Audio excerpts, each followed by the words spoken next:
Okay. First of all, number one, I really want to thank you all for being here. You get a permanent monument down here, and I'm getting a lot of help from a lot of good folks, and we hope to get this done. And it's a picture of the. We're all proud of the Marines who went to France and came back with the title Devil Dogs. That picture right there, if you get a chance to look at it, shows you them right here in front of Building 100 before they left for France. That's just the tip of the iceberg of the history down here of the Navy Yard.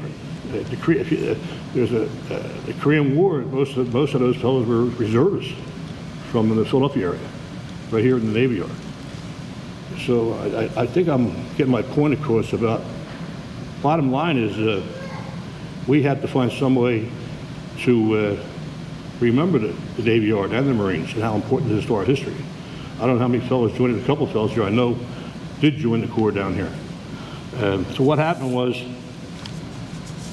I said to Gene and my family right back there, Irvin and Melissa, Leonore, and my daughters, and we came down here and I said, we're going to have a cake cutting ceremony down at this Navy Yard. I don't care if they lock us up. Good morning. Happy birthday, Marines, and Semper Fi. So welcome to our new home for Local 98 here at the Navy Yard. As you see, business manager Mark Lynch gave us a whole wall. This here and across these monitors will display the names of every veteran that has ever served and was also a member of Local 98. The building you're standing in was the Navy's recreational center. You had a swimming pool and a basketball court here. That's why you see the scoreboard. Someone asked me that earlier. At its peak, it was employing over 40,000 people down here at the Navy Yard. 53 warships were constructed with another 1,218 ships repaired here at the Philadelphia Navy Yard. In 1942, the building we stand in today was designed as a head house for recreation for our military personnel, as I explained, with the pool and a gym. Building 661 was completed as the 661st building structure on the base at that time. The building was designated as historical in 1999. And as you can see, that's why we try to keep as much as possible that was here. Penn State's Board of Trustees on January 18th of 2013 approved the final renovation of this building and the building across the street, which we also own. That is our apprentice training center. They're energy efficient buildings. Their hub headquarters building complex at the Philadelphia Navy Yard. The IBEW hub is a national effort to make commercial and multifamily residential buildings more energy efficient.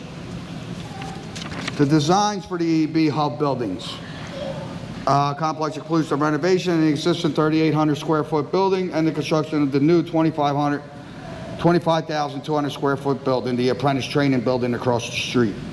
They facilitate public education, outreach, and function as the headquarters. So as you can see, Local 98, when we made this move down here, business manager Mark Lynch absolutely made the biggest and the most correct move down here to the Navy base. We can't be more proud to be in these buildings. So in 2023, IBEW Local 98 and the apprentice training program purchased both properties. Business manager Lynch stated that these moves are the future of Local 98 and we're not looking back. Thousands of our heroes have walked through these doors throughout its history, and we at Local 98 are very proud to give those same families a chance to make sustainable living with our education and training. Thank you. Good morning, Marines.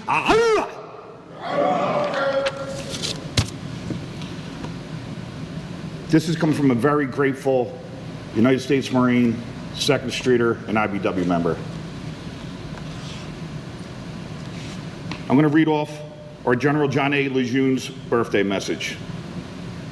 On November 1st, 1921, John A. Lejeune, 13th Commandant of the Marine Corps, directed that a reminder of the honorable service of the Corps be published by every command to all Marines throughout the globe on the birthday of the Corps. Since that day, Marines have continued to distinguish themselves on many battlefields and foreign shores. in war and peace.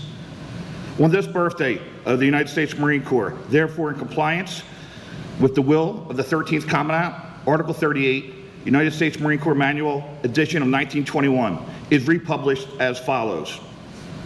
On November 10th, 1775, a Corps of Marines was created by a resolution of the Continental Congress. Since that date, many thousand men have borne the name Marine. In memory of them, it is fitting that we, who are Marines, should commemorate the birthday of the Corps by calling to mind the glories of its long and illustrious history. The record of our Corps is one which will bear comparison with that of the most famous military organizations in world history. During 90 of the 146 battles of its existence, the Marine Corps has been in action against the nation's foes. From the Battle of Trenton to the Argonne, Marines have won foremost honors in war.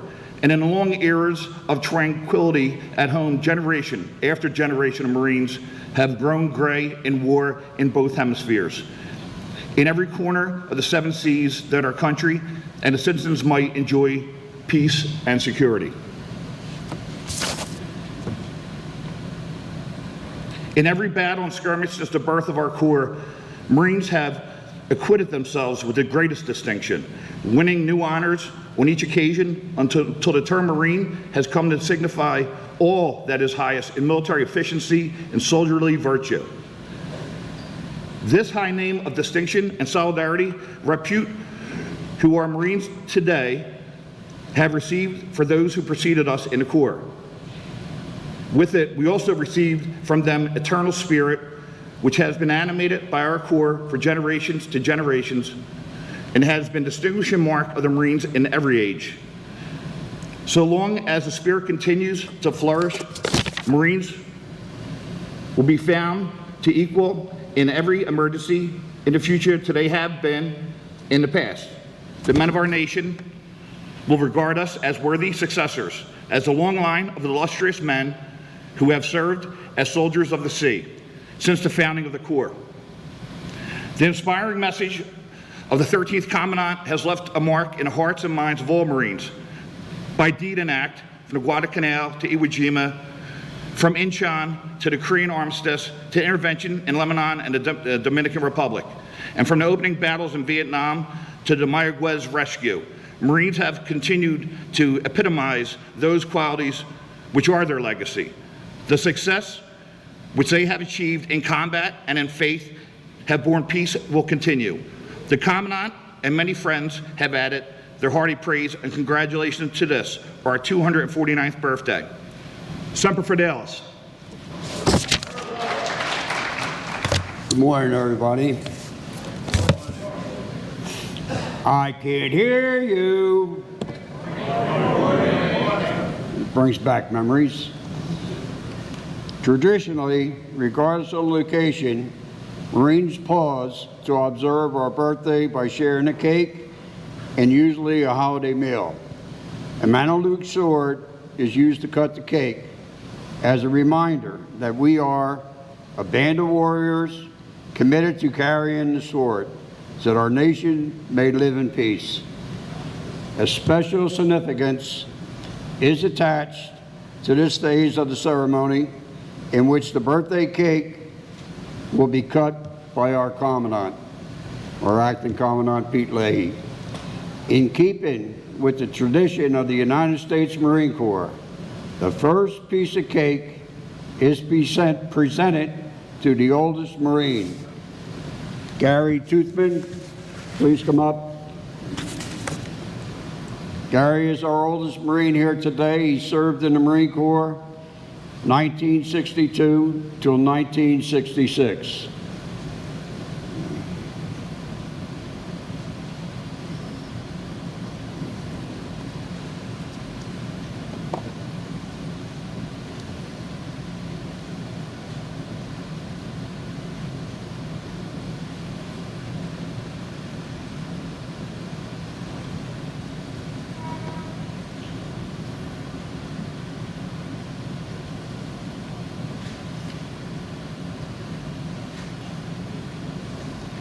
The cake is passed to the youngest Marine, who symbolically represents the future of the Corps. Our youngest Marine today is Fred Reese. Please come up. Fred served in the Marine Corps from 2011 till 2017.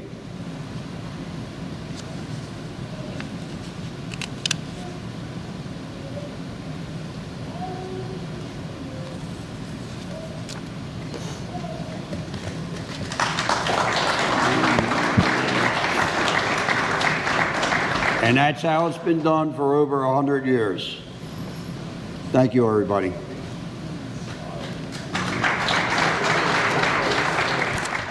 You know the Marine Corps then, and you know the Marine of the Marine Corps then, as you married to a Marine, love the Marine, are a Marine, children of a Marine. If this song doesn't bring tears to your eyes, some of you have blood in your face. But like you'll stand, sing this song proud, and the Lake Day Speed, Second Street Power Society when they're ready to Hunt band, Marine Corps hymn, by the center, quick, march.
Down.